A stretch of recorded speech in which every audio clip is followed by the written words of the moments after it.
শঙ্কর যে এলাকাটা আছে জাফরাবাদ, এই জাফরাবাদ এটা জাস্ট একেবারে বাউন্ডারি বলা যায়। এটা হচ্ছে মোহাম্মদপুর এবং হাজারীবাগ থানা দুটারই একেবারে বাউন্ডারিতে।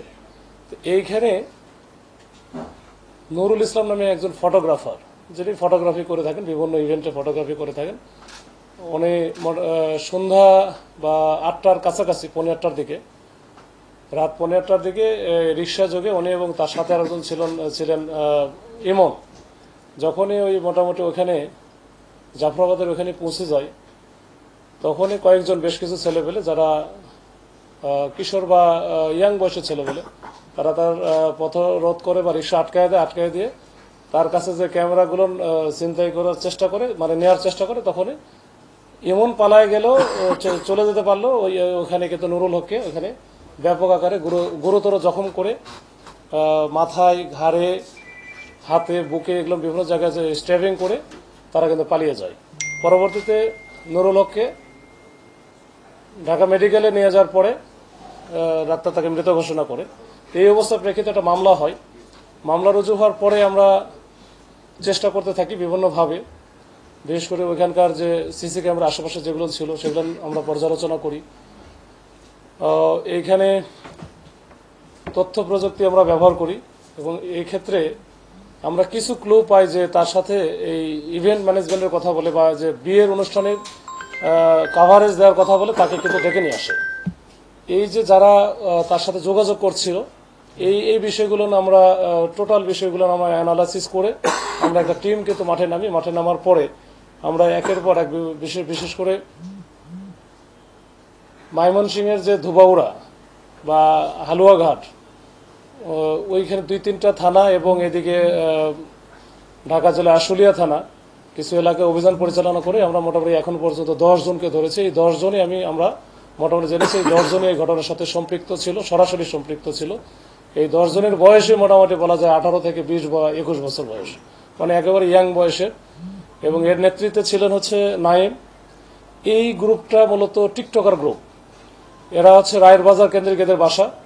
এরা একটু ভাসমান টাইপের, এরা টিকটক করে বেড়ায়। এখন ওরা মোবাইল দিয়ে টিকটক করলে সেই মোবাইলে রেজুলেশন ভালো থাকে না বা ভিডিওগুলো এত পরিষ্কার থাকে না বা ওগুলো কাটতেই হয় না, এরকম একটা চিন্তা ভাবনা থেকে তারা মনে করে যে তাদের জন্য একটা ভালো ক্যামেরা দরকার। এই ডিএসএলআর ক্যামেরা এখান থেকে তাদের মাথায় আসে যে ডিএসএলআর ক্যামেরা সংগ্রহ করতে হবে যেভাবে হোক। তো এইটা ওরা ফেসবুক পেজে একবার 2-1 যে ওর মধ্যে ছিল, তো ওরা এই হাসান নামে একজন আছে, মনে হয় হাসান, শাহিন, সরি। তো ওরা তখন ফেসবুকে একটা গ্রুপ দেখে ইভেন্ট ম্যানেজমেন্টের, যে নুরুল ইসলাম নামে একটা পেজ আছে, ফটোগ্রাফার পেজ। ওইখান থেকে নুরুল ইসলামের নাম্বারটা কিন্তু তারা কালেক্ট করে তার সাথে যোগাযোগ করে।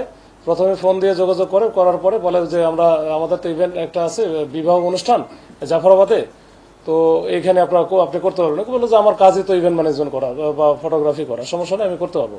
তো 500 টাকাও তারা বিকাশে দেয়, যেটা বিশ্বাসযোগ্যতা অর্জনের জন্য। এটা 15 তারিখের ঘটনা।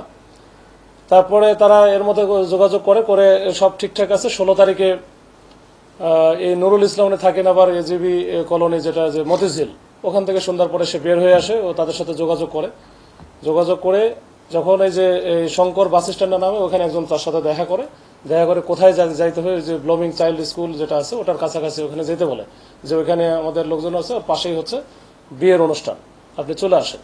তখন কিন্তু ইমনকে সাথে নিয়ে এসে যায় এবং পূর্ব প্ল্যান বা পরিকল্পনা অনুযায়ী কিন্তু যে নাইম সহ তার যে সাথে 8-10 জন ছিল, সবাই কিন্তু যে তার কাছ থেকে প্রথমে নেওয়ার চেষ্টা করে। যখন হয়তো বা সে দিতে চায় না, এর মধ্যে ইমন তো চলে গেছে, তখনই কিন্তু তাকে যে একের পর এক উপর্যুপরি ছুরিকাঘাত করা হয় এবং ছুরিকাঘাত করার পরে কিন্তু সে ওইখানে একেবারে গুরুতর আহত হয়। এখানে আশেপাশের লোকজন যখন চলে আসে, তখন এরা দৌড়ে পালায় যায় বিভিন্ন দিকে।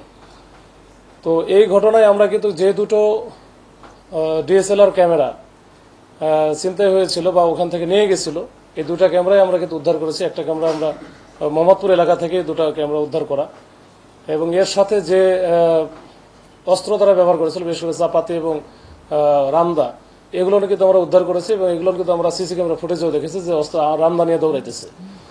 তো এইটার একটা মোটামুটি ফুল ফ্লেজ একটা রহস্য উদ্ঘাটন এবং মানে সবাইকে ধরা, এটার বাইরে আর কোনো আপাতত আমাদের কাছে মনে হয়েছে আর কোনো কিছু নাই, এবং এটা একেবারে পুরো একটা প্যাকেজ। তো এই ঘটনার মাধ্যমে আমরা মোটামুটি একটা দুর্ধর্ষ বা চাঞ্চল্যকর যে একটা মার্ডার হলো, একটা ইভেন্ট ম্যানেজমেন্ট বা যে ফটোগ্রাফি করে তার এইটা আমরা উদ্ঘাটন করতে সক্ষম হয়েছি।